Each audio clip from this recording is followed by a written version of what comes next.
କିଶୋରରେ ପାଠ ପଢୁଥିନି ଆମେ ଦି ଭାଇ ମାନେ ଧବଳେଶ୍ୱର ନନ୍ଦ ସେ ମୋ ପିଇସି ପୁଅ ଭାଇ ଆମେ ମାନେ ବହୁତ ସାଙ୍ଗ ସେ ଦି ଜଣ ମିଶିକି ଆଉ ଆମେ ଯେତେବେଳେ ଯେଠି ଯାଏ ଆମେ ଦି ଜଣ ସାଙ୍ଗରେ ଯାଇ ଆମେ ଯଦି ଗାଁକୁ ମାର୍କେଟିଂ କରତେ ଯିବା ଆମେ ଆସୁଥିଲେ ବଡବିଲରୁ ଆସୁଥିଲେ ଆମର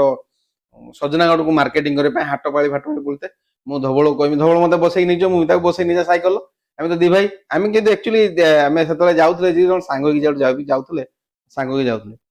ସେ ଭଲ ଗୀତ ବି ଗାଏ ଆହୁରି ଭଲ ଗୀତ ଗାଏ କମେଡି ବି କରେ ସିଏ ବି କରେ କମେଡି ମୁଁ ବି କରେ କମେଡି ଆଉ ଛୋଟବେଳେ ଆମେ ବହୁତ ମିଶୁଥିଲେ ବର୍ତ୍ତମାନ ସିନା ଆଉ ସମସ୍ତେ ଯେ ଯାହାର ଇନକମ ବାଟକୁ ଗଲେ ସେ ତାର ଇନକମ କଲା ସେ ତା ବାଟରେ ଘୁରୁଛୁ ଆଉ ମୁଁ ମୋ ବାଟରେ ଘୁରୁଛୁ ତେଣୁ ଆଉ ପିଲାମାନଙ୍କ ପିଲା ବେଳର କଥା ଆଉ ଯେତେବେଳେ ମୋର ମନେ ପଡିଯାଏ ମୁଁ ଏସବୁ ଗୀତ ମନେ ପକେଇ ଗାଇଦିଏ ଗୋଟେ ଗୀତ ଆମର ତାକୁ ଯେତେବେଳେ କହିବି ଭାଇ ଧଳ ଗୋଟେ ଗୀତ ଗାବେ ସେ ଗାଇବ ସେ ଭଲ ଗୀତ ଗାଏ କିନ୍ତୁ ତାର ଟୋନ୍ ଟା ବି ବଢିଆ ଗାଇବ ସେ ଗାଡି ଗଡି ଗଡି ଯା ଚାଲି ଯା ଘଟଗାଁକୁ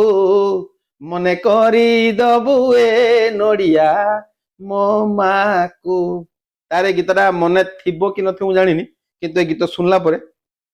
ତାର ସେ ପିଲା ବାଳିକା କଥା ମନେ ପଡିଯିବ ଆମେ ଯେତେବେଳେ ଦି ଜଣ ଚାଲି ଚାଲି ଯାଉଥିଲେ ବିଲ ଭିତରକୁ ଆମେ ଯେତେବେଳେ ମାର୍କେଟିଂ କରତେ ଯାଏ ଦି ଭାଇ ସବୁବେଳେ ସାଙ୍ଗ ହେଇକି ଯାଏ ଆଉ ବର୍ତ୍ତମାନ ଆମେ